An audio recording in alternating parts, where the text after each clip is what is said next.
Dirige Darío Fernando Patiño. Conduce Jorge Alfredo Vargas. Buenas noches, un saludo muy especial para nuestros televidentes dentro y fuera de Colombia. Hoy con el acontecimiento más importante de los últimos tiempos, la inauguración de Barack Obama como el primer presidente negro de Estados Unidos, narrado por la historiadora Diana Uribe. Y una visión muy particular de esos hechos con Tony Maruja, supuestamente desde Washington. Se enciende el radar. Barack Obama ejerce ya como el primer presidente negro de los Estados Unidos. Su posesión estuvo llena de símbolos y de referencias históricas. Diana Uribe los descubre y analiza para el radar los puntos más significativos del discurso inaugural. Uy, ¿qué Maruja? ¿Cómo te parece pues el berriondo frío que está haciendo aquí en Washington? Maruja, Maruja, Virgen del Carmen, se congeló Maruja. El radar ya está encendido. El mundo vivió hoy un momento histórico, la posesión del primer presidente negro en los Estados Unidos. Y como era obvio, el canal Caracol lo transmitió para todos sus televidentes. Para ello, el equipo periodístico contó con el apoyo de María Emma Mejía y de Diana Uribe. Diana tenía muy fresquitos los detalles de la historia de Estados Unidos, como quiera que realizó 40 programas en Caracol Radio, y por eso nos dio hoy en la identificación de todos los símbolos y las referencias presentes en la ceremonia, y nos ayudó también a entender el significado de este día tan especial.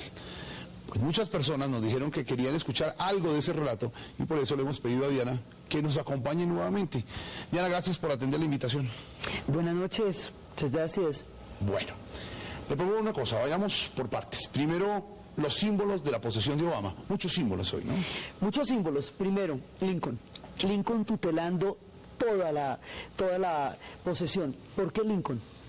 Porque hay el principio de la Constitución americana dice que es un principio evidente en sí mismo, que todos los hombres nacen iguales ante la ley.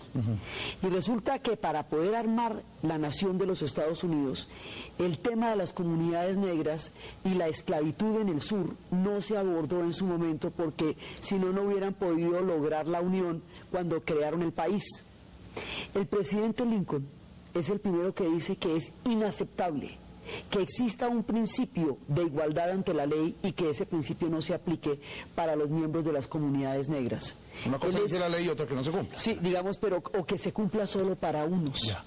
Él es el primero que lo dice, y ahí empezamos una gesta. Primero, él es el que va a hacer la abolición de la esclavitud, o sea, el que va a llevar a cabo toda esa gesta. No es el único, empiezan los cuáqueros, eso es todo un movimiento mundial, pero él es una pieza clave en el abolicionismo y en los derechos políticos de las comunidades negras. Y él es el espíritu de la unión, porque dentro, o sea, los derechos es para que todo el mundo esté integrado. Entonces, lo primero que hace Barack Obama es encomendarse al espíritu de Lincoln, que por un lado tenía la mano tendida y por otro lado la firmeza, y que precisamente va a jurar sobre la Biblia, claro, que unos afrodescendientes, que unos miembros de la comunidad negra de Baltimore le habían dado en 1848, y él decía que con ese libro él podía distinguir lo que estaba correcto de lo que no lo era. No todos los presidentes juran sobre esa Biblia. No, él particularmente juró sobre esa Biblia. Entonces lo que va a hacer Barack Obama es tomar una serie de símbolos, tomar su herencia, jurar sobre esa Biblia, va a acogerse a su espíritu. Entonces ese, digamos, es el primer símbolo, es el primer llamado a inspirar los espíritus de esta posesión. En lo religioso, digamos, estuvo muy presente, ¿no? Y él también lo habla en su discurso. Obama asistió a un oficio protestante, la invocación la hizo un pastor bautista, si no estoy mal, y la bendición fue de un reverendo metodista. Diana, ¿todo eso qué significa? ¿Qué significa toda esa religión? El proyecto americano, o sea, la nación americana es una nación laica. Sí. Pero la construcción de los Estados Unidos en un principio es un proyecto religioso, porque es huyendo de las guerras de la Reforma y la Contrarreforma en Inglaterra, que los padres peregrinos llegan en el Mayflower para crear una utopía religiosa en una tierra donde pueda realizarse su fe sin ningún tipo de problemas. Entonces ahí llegan diferentes comunidades, diferentes versiones del protestantismo. Luego van a llegar los irlandeses en el siglo XIX, después de la hambruna. Inglaterra en ese momento Irlanda tenía 8 millones de habitantes, con la hambruna 4,5 se van. Esos 4,5 que se van a formar una parte importante de la nación americana y otra parte de Australia. Entonces llega un combo católico enorme por la vía de los irlandeses emigrantes que van a llegar allá. Justamente el presidente John F. Kennedy es el primer presidente católico irlandés, descendiente de católicos irlandeses. Por el otro lado, cuando las comunidades negras, al ser llevadas a los Estados Unidos, van a ser cristianizadas, y en la durísima experiencia de la esclavitud, la fe los sostuvo durante los años más duros. Entonces ellos son muy devotos porque era su manera de sobrellevar esa, y la música, de la que vamos a hablar después, sí, de sobrellevar el dolor de la esclavitud. Y hay un otro detalle, digámoslo así, y es que Barack Obama es hijo de un africano, de un hombre de Kenia. Sí. En Kenia, en África, las religiones tienen como deidades a los ancestros. Entonces, que sus ancestros sean de Kenia significa que los ancestros y las deidades de este hombre que hoy es presidente de los Estados Unidos están en el África. Eso establece todo un círculo y un vínculo muy profundo con el continente africano.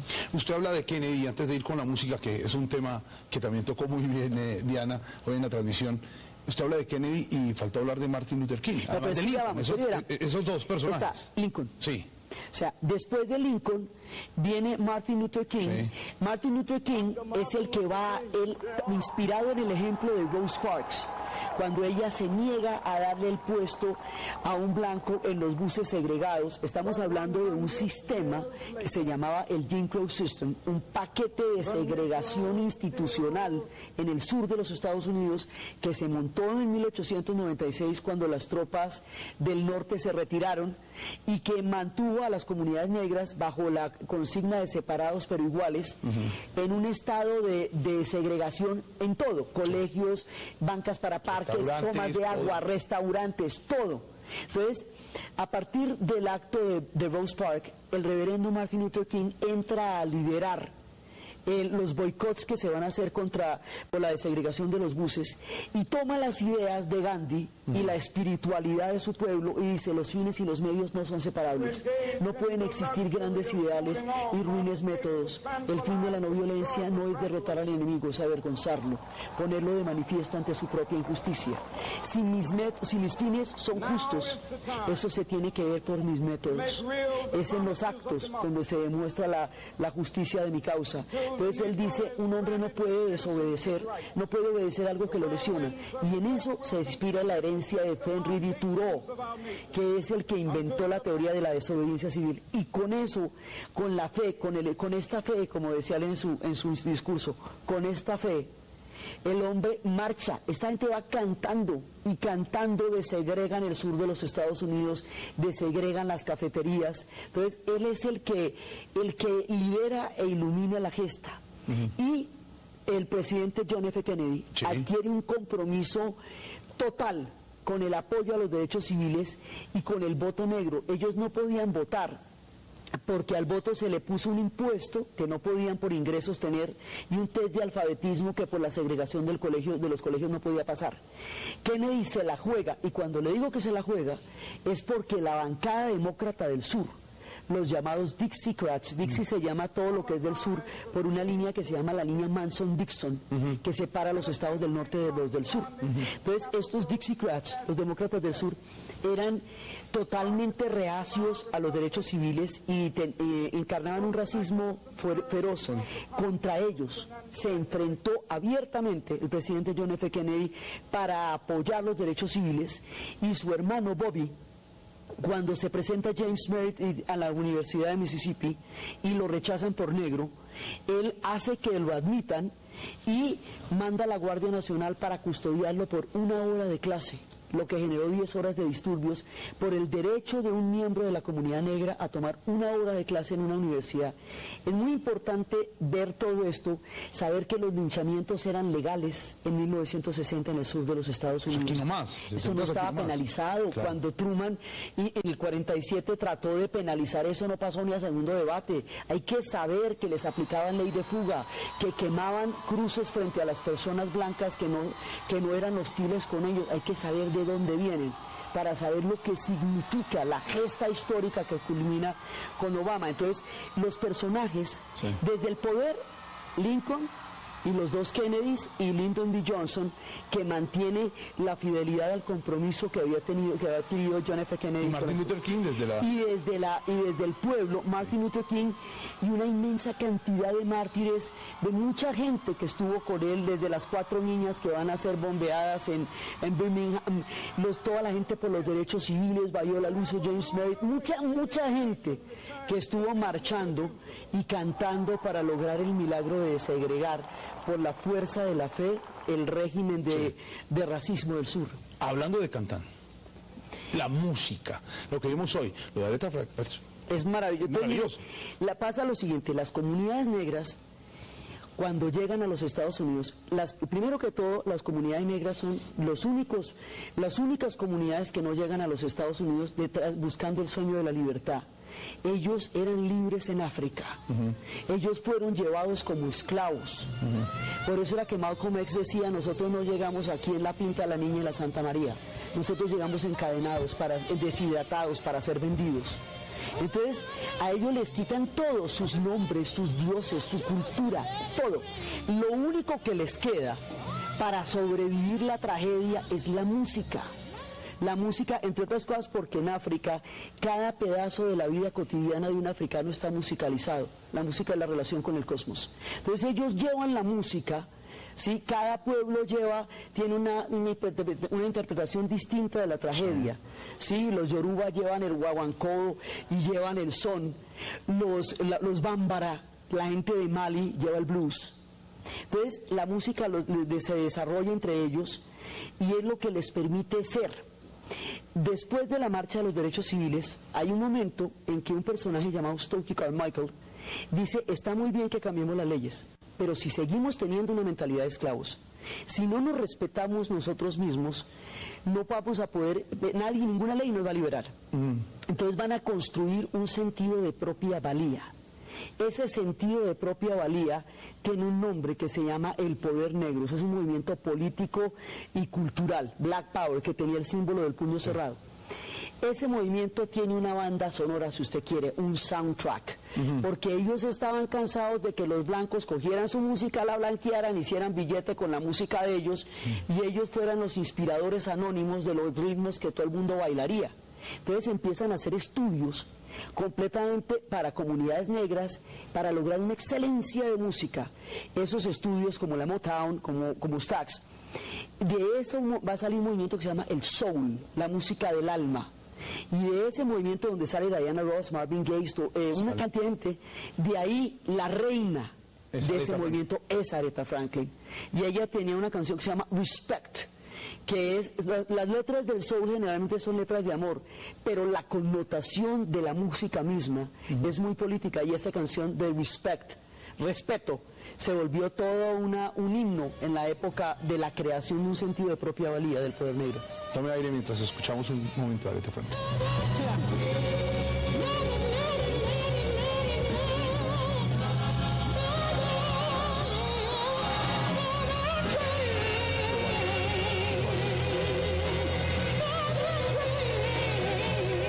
Y de la música al discurso. Ya por tiempo nos toca, o si no nos quedaríamos horas y es una delicia con usted, Diana, pero el discurso, ¿cómo lo siente usted y cómo lo sintió? ¿Lo podría desglosar un poco? El discurso primero es un discurso de un estadista, o sea, es un tipo que ya está en el poder. Ya lo está prometiendo, ya va a hacer. Ya es un discurso de responsabilidad. Es un discurso de responsabilidad de él con la historia, y de Estados Unidos con el momento y con la coyuntura. Dentro de la responsabilidad, él va a señalar una serie de puntos. Primero, habla del mercado. Dice, el mercado es una fuente de riqueza y de desarrollo de la sociedad, pero necesita control. Sí. Y habla de una serie de irresponsables que llevaron al país hacia la crisis. Toca puntos muy claros. Los irresponsables que llevaron al país hacia la crisis. Habla de todos los discursos de Obama son integradores. Entonces él dice, una sociedad que solamente protege a los que prosperan, no progresa. O sea, para toda la gente hay que ayudar a todo el mundo. Entonces eso es muy importante. Él dice, yo no creo que pueda existir una disociación entre nuestra seguridad y nuestros ideales. Y con eso se refiere a la manera como las libertades y todos los principios fundamentales de la Constitución americana y de la misma política americana se vieron puestos de lado en la guerra antiterrorista durante la época de Bush. O sea, en aras de la seguridad se restringieron todas las libertades que son los que los hacen a ellos fuertes. Habla de una infraestructura, de reconstruir toda la infraestructura que los convirtieron a ellos en un país. ¿Y sabe por qué habla de eso? Porque durante las guerras, una de las críticas es que por meterse en las guerras en las que se metieron, no hubo la infraestructura, y el momento más patético de eso fue cuando lo del Katrina, sí, que no había mantenimiento de nada porque estaba en la guerra. Habla del poder, dice que el hecho de que ellos tengan un poder tan grande no significa que lo puedan usar como quieran. Dice que ellos... Hay que ganárselo, no es un derecho. Hay que ganárselo. Entonces, durante la era de Bush, el poder era extralimitado y a nadie se le ocurría plantearse el límite a ese poder. Él lo dice claramente, hace un énfasis muy grande en la educación y dice, además, con el espíritu pragmático americano, dice, mi proyecto es muy simple, funciona o no funciona. Si la gente tiene educación, tiene pensiones y tiene oportunidades de empleo, esto funciona. Y si no los tiene, pues entonces no está funcionando. Es así de simple. Habla del compromiso energético con el calentamiento global, lo que nos hace pensar que el protocolo de Kioto podría en un futuro muy cercano ser suscrito por los Estados Unidos. Del compromiso energético, en la misma línea de Al Gore, es otra parte importante del discurso, entre otras cosas porque él había prometido 5 millones de empleos verdes. Entonces habla de la educación, habla de la infraestructura, habla de ser amigo de todos los pueblos, y en esto va haciendo un viraje a la política anterior, y habla de construir un nuevo camino hacia el Islam. Pero dice que aquellos que quieran hacer valer sus ideas por medio del terror, que eso sí no se va a poder. O sea, que eso no lo van a tolerar. Y al final una parte muy emotiva, que es cuando hace referencia a su padre, que el padre de quien está jurando hoy, hace 60 años no podía entrar, no sería recibido. No sería recibido porque los restaurantes estaban segregados. Precisamente una de las gestas de la desegregación fue en Greensboro, en una cafetería, donde se sentaron de 8 de la mañana a 4 de la tarde pidiendo que los atendieran. En Washington, en el Museo de las Noticias, hay un letrero que dice, podría caminar más de 4 horas, muerta de hambre, con dinero en mi bolsillo y no ser atendida si no trabajo al otro lado del mostrador. 1955, fin de la ley de segregación de los restaurantes en Washington, ni siquiera en el sur. Habla de eso porque es una realidad que pasó hace menos de 2 generaciones y ya se está revirtiendo históricamente con el proceso de hoy. Diana, gracias por darnos luces y entender por qué esto que pasó hoy es histórico, de verdad, la posición de Barack Obama. Le agradecemos además haber estado todo el día en el canal Caracol. Y ya a estas horas de la noche, después de tanta solemnidad, de tanta ceremonia, pues queremos conocer la versión de otras visiones, ¿no? Otras ópticas, ¿no? Tenemos a nuestras enviadas, entre comillas, a la posesión, Tola y Maruja. Las tendremos ya en segundos para ver qué nos cuentan ellas en los detalles. Para ver cómo la ven. Aquí están. Señoras. George Alfredo, aquí muy encartada porque con este berriondo frío aquí Maruja se me congeló. Está congelada. ¿Está congelada? Sí, es que mira, Jorge, como vino tanta gente a la posesionada de Obama, sí, pues Washington está turquio y no se consigue hotel. Ay, no hay hotel y los poquitos son carísimos. Figúrate, Jorge, que hay un hotel que cobró la noche $450,000. Esos son más de 900 millones. Claro, pues que incluye desayuno y hotel de bienvenida. Entonces nos tocó pues dormir ahí en el obelisco, a la intemperie. No. Sí, y para completar, nosotras hablamos con Shakira para que ella nos palanqueara para poder entrar a la ceremonia, y entonces Shakira nos dijo que nos quitáramos los zapatos, sí, que para ella hacernos pasar como miembros de su fundación Pies Descalzos. No, sí. Es que en el caso de Maruja sería Juanetes Descalzos. Claro. Figúrate, Jorge, entonces, nosotras descalzas en este hielo. Y menos mal pues Shakira nos palanqueó, porque la palanca de nosotras iba a ser Piedad. Ay, no. La negra Piedad, pero Piedad no quiso venir. ¿No fue? No, porque le dio mucha rabia, porque a ella la invitaron, pero de mesera. Entonces a ella le dio mucha rabia y no quiso venir.